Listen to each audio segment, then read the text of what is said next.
Hi everybody, welcome back to my channel. In today's video, I want to talk about dressing rules I think everyone should know. Now, when I say rules, I don't mean you must follow these things or you'll never be stylish. Instead, what I mean are some tips and tricks. These are helpful things that many of us may not even consider every day, but when you do, they really transform how you look and feel in your clothing.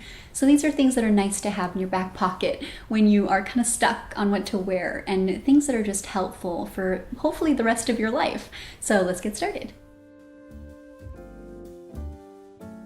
When it comes to looking and feeling your best in your clothing, I think undergarments are so important, and many of us don't give them a second thought. So this first tip is all about finding your perfect bra. Now, when I was in college, I was a bra fit specialist. I worked in a department store, not Victoria's Secret. I don't recommend going there to get sized because it's a little wonky.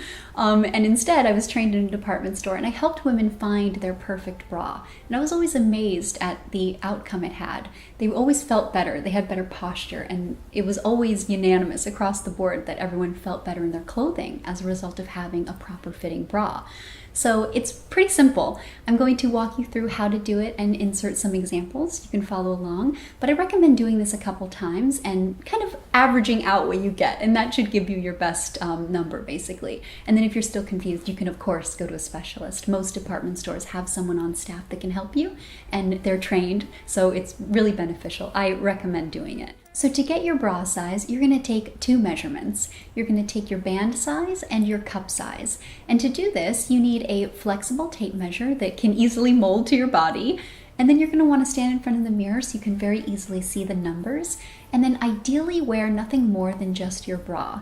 If you really have to, or you want to do this with a friend to get a better idea of what's going on, you can wear a very thin t-shirt, nothing bulky, and something that definitely forms to your body so you get the most accurate numbers. So to get your band size, you're going to take the tape measure and take it along your rib cage, underneath your bust, as tightly as you can get it. You don't want it to be loose because you do want your band to be not only an accurate size, but also slightly snug. I find that most people, when I was doing this, would wear too loose of a band, and that really can throw everything else off. So make sure you pull it tightly, but don't suffocate yourself, and then jot that number down. So let's say, for example's sake, that number was 34. Now you're going to take your cup size measurement. So to do that, you need to take the tape measure and run it along the widest part of your bust and pull it tightly, but not too tight. You don't want your cups to suffocate everything because that's very uncomfortable. And most women, I find, wear too small of a cup size. So be a little bit lax in this, but obviously don't let it drape all over the place. You'll get an inaccurate number. So then you're going to do that and take down that number. So let's say, for example's sake, that number was a 36. So now that you have both your band measurement and your cup measurement, you can put them side by side and decipher what it all means. So you always start with the band measurement first. So in our example, that was 34. And that means that 34 is your starting point. 34 would be 0, basically. And so 34 is not only your band size, but also the starting point to figure out your cup size. And to do that, you take the bust measurement, and every inch over 34 equals 1 cup. So a 34-35 would be a 34A. A 34-36 would be a 34B, and so on and so forth. Now, if you were kind of in between numbers, then you will round up or down, and that's kind of where you have to play around actually trying on bras. It's not fun, but when you find your perfect one, it makes all the difference. And then the other thing I will say in this topic is that if you want one bra and you want something maybe that's nice quality, something that you can wear for a long time, and something that's kind of a no-brainer and you can wear it with a lot of things, my recommendation would be to find something as close to your natural skin color, and then something with seamless cups, typically marketed as a t-shirt bra, and something that has nice coverage along the back. That will smooth you in all of the nice places, lift everything where it needs to be, and be virtually undetectable under most tops. while we're on the topic of undergarments, my next rule or tip would be to never wear white undergarments underneath white clothing.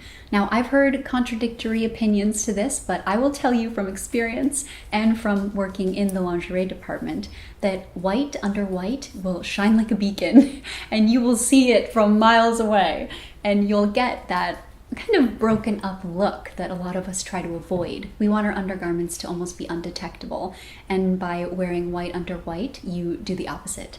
So going along with my first tip, my recommendation is always to find something as close to your natural skin tone as possible, and with seamless cups and seamless lines if it's underwear.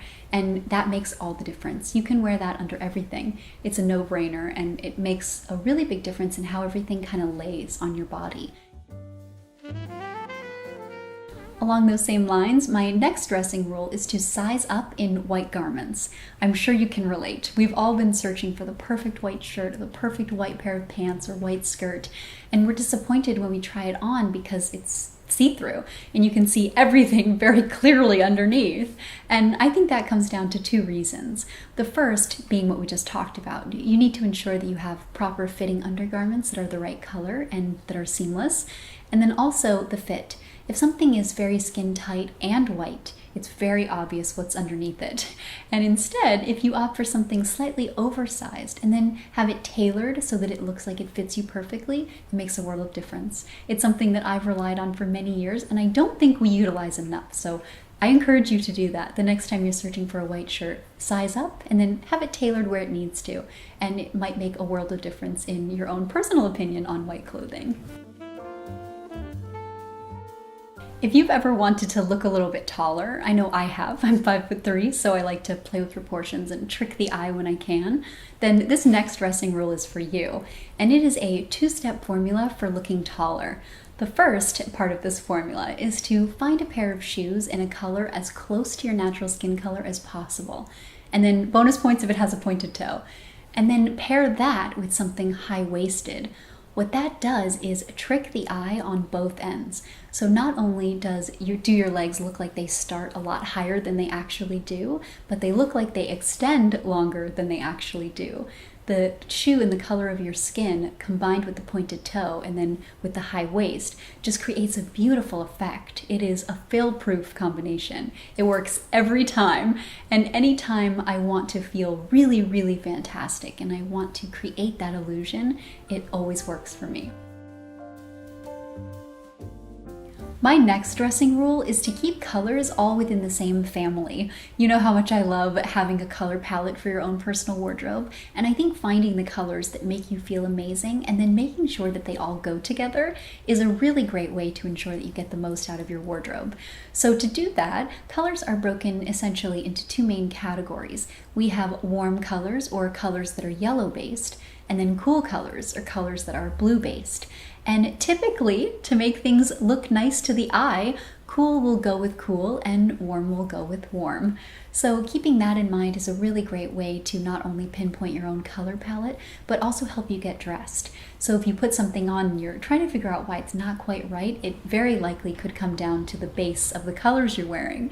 And maybe you're trying to pair cool with warm and that clash is just not working for you.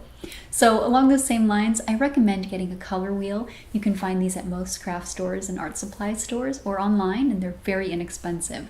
And keeping one with you while you're shopping or as you're getting dressed is really helpful because they give you clues as to what colors will go together and what colors complement each other. And it really opens up the possibilities for a lot of combinations that you may not have considered before. So I have one. I recommend you have one as well. But when in doubt, remember, cool with cool, warm with warm. And there you have it. Those are some of my top dressing rules I think everyone should know. These have been hugely beneficial to my own personal style, and I hope they were helpful for you.